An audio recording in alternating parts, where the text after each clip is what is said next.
In this video, we provide an overview of the key ideas, events, and people that have played a role in how global health issues and policies have evolved over the past 70 years. Here we draw on work from a range of disciplines, including international development, global health, and political economy. Whether your research or policy interests are in HIV, tuberculosis, malaria, hunger, obesity, or mental disability, these events, ideas, and people have played a role in structuring the lived experiences of communities today. Our story begins in 1978 in the former Soviet Union of what is now Kazakhstan. Delegations from 134 nations met here to discuss a new vision for healthcare. At this meeting, a 3-page document was agreed, and it included a call for a new international economic order, an acknowledgement of the social determinants of health, and an affirmation that health is a human right, and that the world should aim to achieve health for all by 2000. 2018 marks the 40th anniversary of this important moment in the history of global health. Governments have a responsibility for the health of their people, which can be fulfilled only by the provision of adequate health and social measures. A main social target of governments, international organizations, and the whole world community in the coming decades should be the attainment by all peoples of the world by the year 2000, a level of health that will permit them to lead a socially and economically productive life. Primary health care is the key to attaining this target as part of development in the spirit of social justice. The Alma-Ata Declaration emphasizes 5 key elements that underpin its call for the development of primary health care. 1. Equity. 2. Community participation. 3. Preventive with curative. 4. The social determinants of health and intersectoral involvement. 5. Appropriate technology. Alma-Ata was an important moment, and one that contained much hope for developing countries at that time. As we observe the world today, we know that most of these goals were not achieved, and this is the story we aim to unpack. What thwarted the lofty and laudable goals of Alma-Ata? To do this, we must return to another key event in 1944. The Bretton Woods Conference of 1944, held in a hotel in New Hampshire in the United States at the end of the Second World War, was attended by 45 countries. The conference aimed to address the post-war situation in the global north, to promote a return to economic stability and prosperity, following a decade of economic depression from 1929 until the late 1930s, and then the devastation of the Second World War. At the conference, a number of important new global institutions were set up, including the International Monetary Fund and the World Bank, along with an international trade organisation that would later be replaced by GATT and eventually the WTO. Whilst these organisations were initially tasked with providing financing advice for countries in the global north, as we shall see, they became increasingly influential in matters related to the global south. One of the key players at the Bretton Woods Conference, and representative for the UK, was British economist John Maynard Keynes. Keynes' economic theory, following the Great Depression and the failure of the economy to self-correct along the lines that laissez-faire economics would predict, amongst other things, called for a key role for the state in directing the economy. During the economic downturn, Keynes argued that with weakening consumer demand, there were no incentives for private investors to invest in the economy, and so the state needed to support employment and thus aggregate demand through public spending, be that on infrastructure, public works, or even, which as it turned out was a signal for the end of the Great Depression, war. Keynesian ideas also informed the creation of the welfare state in the UK, which formed part of a new social pact between the state and its citizens, and ensured that everyone benefited to some extent from economic progress. This also helped to dampen economic tensions that resulted from stagnating incomes and poverty during the Great Depression that some viewed as a contributing factor in the rise of Nazism in the pre-war era. The welfare state supported those that were involuntarily unemployed, and also ensured that aggregate demand in the economy was supported through state spending, and thus creating a stable economic environment in which the private sector would invest. This also led to the birth of the National Health Service in 1948, along the principle that healthcare would be free at the point of service, meeting the needs of everyone and based on clinical need and not ability to pay. Following Bretton Woods in 1944, 1945 saw the creation of the United Nations, initially with 51 member states, with the principal aim of promoting peace and preventing another conflict like the Second World War. In 1948, the UN published the Universal Declaration of Human Rights, which addressed the issue of health in Article 25. Everyone has the right to a standard of living adequate for the health and well-being of himself and of his family, including food, clothing, housing, and medical care and necessary social services, and the right to security in the event of unemployment, sickness, disability, widowhood, old age, or other lack of livelihood in circumstances beyond his control. This was later buttressed by the International Covenant on Economic, Social, and Cultural Rights from 1966. In Article 12, it states, the parties to the present covenant recognize the right of everyone to the enjoyment of the highest attainable standard of physical and mental health. Therefore, health was embedded in international agreements as a human right for all.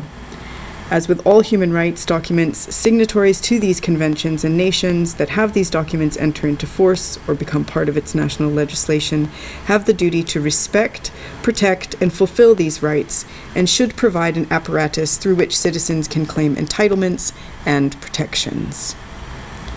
So in 1949, we see the United Nations Declaration of Human Rights claim that access to health care and the highest attainable standard of health is a human right, and this is reaffirmed in Alma Ata.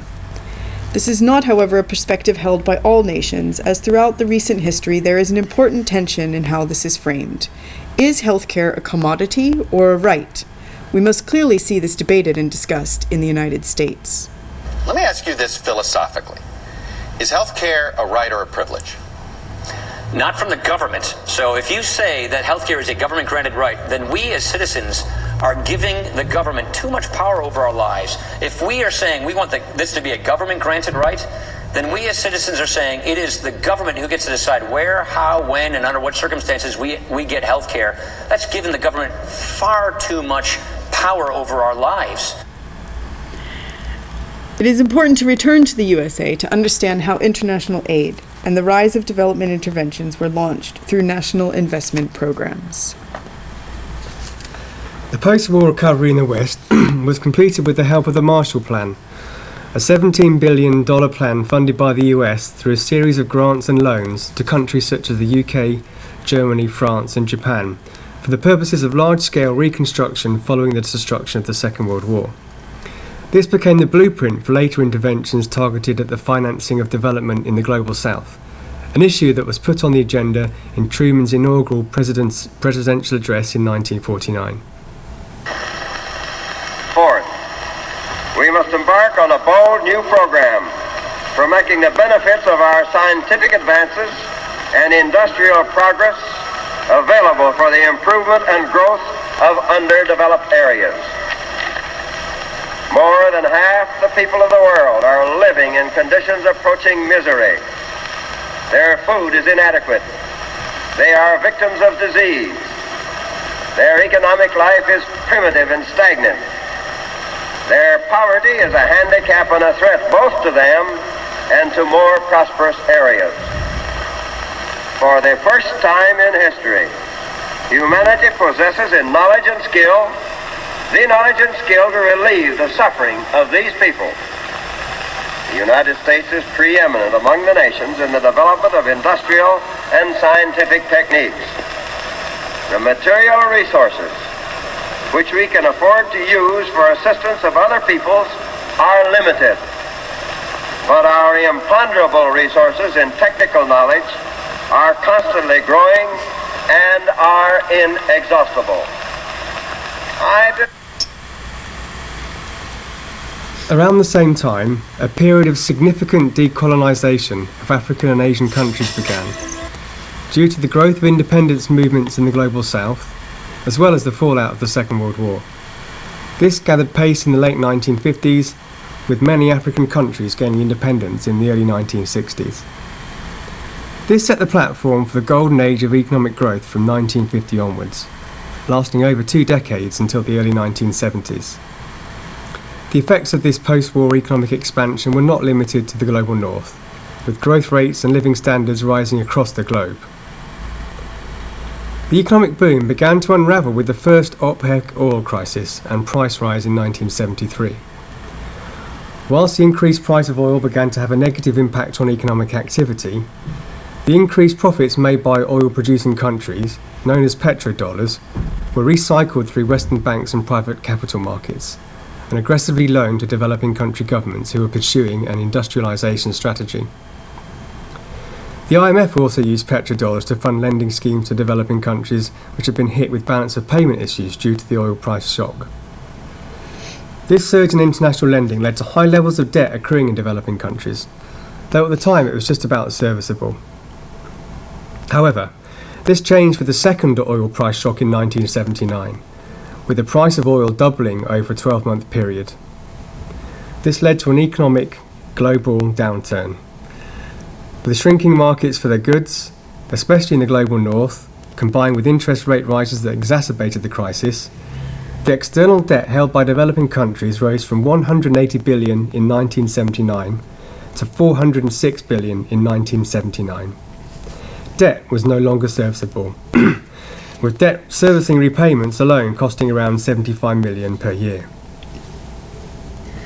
As a result, pressure on budgets began to grow, and 1982 saw Mexico as the first country to declare bankruptcy as the debt crisis came to a head and the IMF and World Bank prepared to step in. Meanwhile, as Keynesian economics began to lose influence, the ideas of Friedrich von Hayek, an Austrian economist and opponent of Keynes from the 1930s, Milton Friedman and the Chicago School, and Ayn Rand began to gain currency. These ideas were a recycling of the classical laissez-faire economics of the 18th century, rooted in the language of individual freedoms and inefficiency of the state, a set of market fundamentalist ideas that attacked state intervention in the economy and promoted individual self-determination. From Ping in China, who noted that it doesn't matter if you are a black cat or a white cat as long as you catch mice, to Thatcher in 1979 declaring that there was no such thing as public money, to Reagan's declaration that government was a problem, the era of neoliberalism was born. The World Bank signalled the beginning of this transition with the publication of the Berg Report, which stated that, at the same time, governments should seek ways to generate revenues from at least some beneficiaries of publicly provided health services. Methods such as industrial insurance schemes and user fees for public services may be unpopular, but may be the only alternative to systems which are often too poor to provide any services at all. With the debt crisis in full swing, proponents of neoliberal economic ideology saw their chance to remake the world in their own image. Developing countries were now blamed for the level of debt they had accrued, accused of corruption and inefficient use of loans, ignoring the role of the oil shocks, aggressive lending, and the impacts of the global slowdown. This culminated in the era of structural adjustment, in which developing countries were given short-term loans to tide them over, as well as support to restructure debt, which they ended up paying off for decades, on the condition that they implemented a specific range of economic policies designed to limit the involvement of the state and let market forces run free. This set of policies are known as the Washington Consensus, a term coined by John Williamson in 1989 in recognition of the support for these policies from the World Bank, the IMF and the US Treasury, an unholy trinity all based in Washington. These policies included fiscal discipline, a redirection of public expenditure, tax reform, interest rate liberalisation, a competitive exchange rate, trade liberalisation, liberalisation of inflows of foreign direct investment, privatisation, deregulation, and secure property rights. What did this mean for health?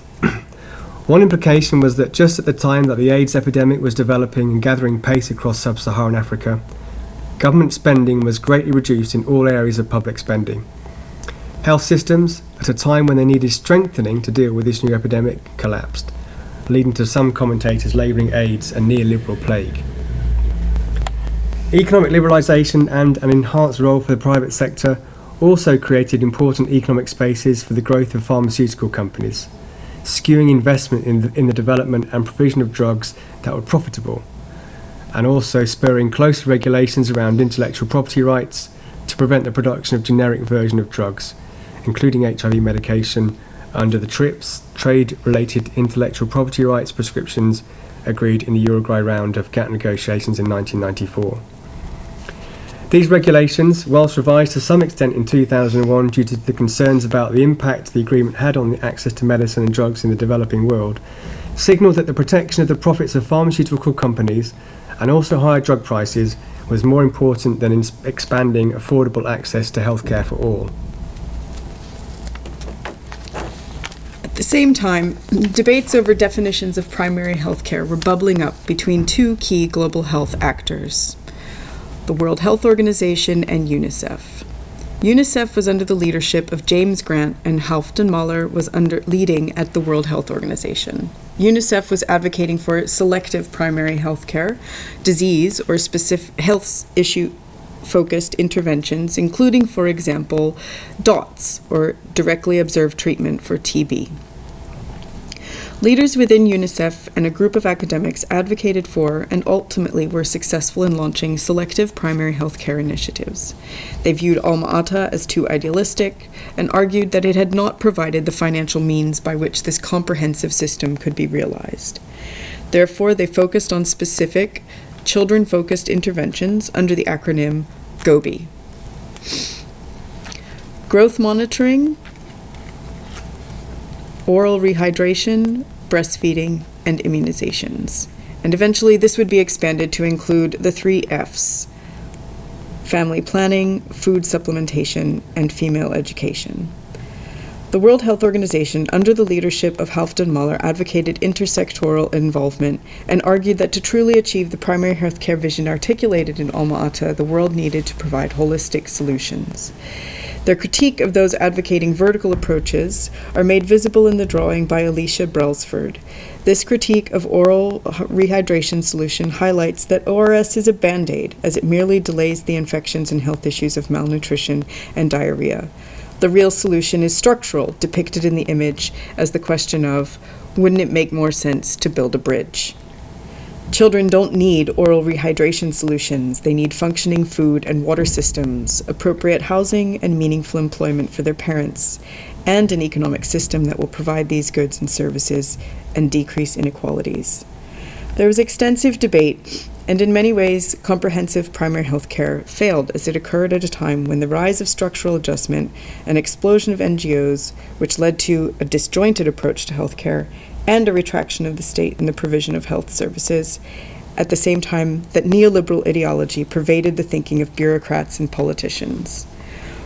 Where Alma-Ata focused on holistic intersectoral approaches to healthcare provision, neoliberal ideology resulted in discussions around the individualization of health concerns, privatization of healthcare markets, and a vast reduction in the state's responsibilities to its citizens with respect to health. This culminated in the 1993 publication of the World Bank's World Development Report, Investing in Health. This publication was an annual report of the World Bank and had started in 1978. A 2013 Lancet Commission report, first authored by Dean Jameson and Larry Summers, states, the WDR 1993 is the only WDR so far that has focused on global health. It was the first major health report to be targeted at finance ministers and remains one of the most widely cited world development reports in the bank's history. WDR 1993 showed finance ministers that well-chosen health expenditures were not an economic drain, but an investment in economic prosperity and individual well-being. It argued that allocation of resources towards cost-effective interventions for high-burden diseases offered a rapid and inexpensive pathway to improvements in welfare. In this document, we see the shift from a discourse of health and healthcare as a right and as an institution which is for the good of people to one that focuses on economic impact and financial implications. As Pfeiffer and Chapman state, the report signaled that the bank now superseded the World Health Organization as the primary driver of global health policy. This influential approach therefore reframed how health was understood. It was no longer a universal human right, but something to be invested in by individuals, and instead of the state being responsible for the provision of universal primary health care, markets were now seen as the primary mechanism through which health care should be accessed. The impact of the structural adjustment programs was brutal. In contrast to the golden age of capitalism, the 1980s was a decade of lost development, as negative rates of GDP per capita growth across African and Latin American countries threatened to reverse the developmental gains of the 1950s and 1960s. Criticism of the World Bank and IMF grew, not only in the developing countries suffering the consequences of a new era of exploitation at the hands of global markets and foreign firms, but also within the bank itself. In 1999, Joe Stiglitz, chief economist of the World Bank, resigned and launched a stinging attack on the World Bank, IMF, and the policies of the Washington Consensus. Key to Stiglitz's critique was the notion of market failure, a set of narrow critiques that emphasised that in many situations the market did not work, and that the state needed to step in to correct these failures. The World Bank to some extent responded, ushering in a new approach to lending and development financing in the form of, amongst other things, poverty reduction strategy papers, which were designed to be country-owned and led. Thus the post-Washington Consensus was born, though many were suspicious that despite an acknowledgement that the market could fail, little else had changed, and the free market was still viewed as the most effective way to drive growth and development. The era of neoliberalism sparked a period of growing income inequality, with wealth increasingly concentrated in the hands of the few. This led to the birth of a new wave of philanthropic organisations, with the Bill and Melinda Gates Foundation launched in the year 2000, not only providing funding for healthcare, but increasingly playing an active role in setting the global health agenda. Other new forms of health financing appeared in the form of the Global Fund, a public-private partnership through which the majority of funding for HIV/AIDS and TB is now channelled, which helped to change the future of the health financing landscape. In 2008, the financial crisis, in the 2008 financial crisis, most visibly signified by the collapse of Lehman Brothers on September 15, 2008, forced many to ask some deep questions about capitalism and globalization. Many were left thinking, why did this happen, and why don't I have a better understanding of what precipitated this global disaster? In the immediate aftermath, the direct health consequences became apparent and were global in their scope. People lost their jobs in China as factories closed, families lost their homes in the US and across Europe, unemployment increased, industries collapsed, and governments and central banks were forced into huge bailouts for institutions that were too big to fail. The financial system seemed to be crumbling and bringing down other industries in its wake. For many, this may have been the first time the real connections across the globe were made real. Eventually, the Financial Times was asking questions about capitalism and the efficiency of deregulated markets. These questions came to the forefront of many conversations on the street and within academic circles. And in 2008, we see a resurgence of interest in Alma-Ata and its spirit of comprehensive primary health care. The WHO launched the report Primary Care Now More Than Ever, and the Commission on the Social Determinants of Health published the report Closing the Gap in a Generation. But these reports were not received without criticism. Articles critiquing the apolitical nature of the writing in the absence of some language, including Alma-Ata's call for a new international economic order, left some academics and policymakers disappointed with the lack of bold vision at the 30th celebration of Alma-Ata. As we now approach the 40th anniversary of Alma-Ata, we find ourselves looking for new ways of drawing together the environmental, social, and health challenges that the world is facing. New health concerns related to environmental challenges and climate change have emerged. 2016 saw the first year when carbon dioxide reached 400 parts per million, seen as an important planetary threshold. Combined with the lingering fallout from the economic crisis, numerous voices are calling for a reframing of social and economic goals, raising important questions regarding sustainability, consumption, production, and health, both human and planetary. The Sustainable Development Goals initiated in 2015 to replace the Millennium Development Goals capture a wide range of targets that potentially address health-related issues. Some economists, such as Rayworth, define key biophysical processes that have quantifiable limits that, if surpassed, will cause environmental disaster or collapse, and raise questions such as what are the basics we need to provide for humanity? And how can we do this within the fixed state of the Earth's biophysical characteristics and processes? Other frameworks focus on degrowth and the reorientation of the economy away from a focus on infinite economic growth to more sustainable forms of economic activity. Many of these models exist, and none are perfect, but they can help us think through policy ideas and the basic requirements and limits that we must operate within to promote health for all.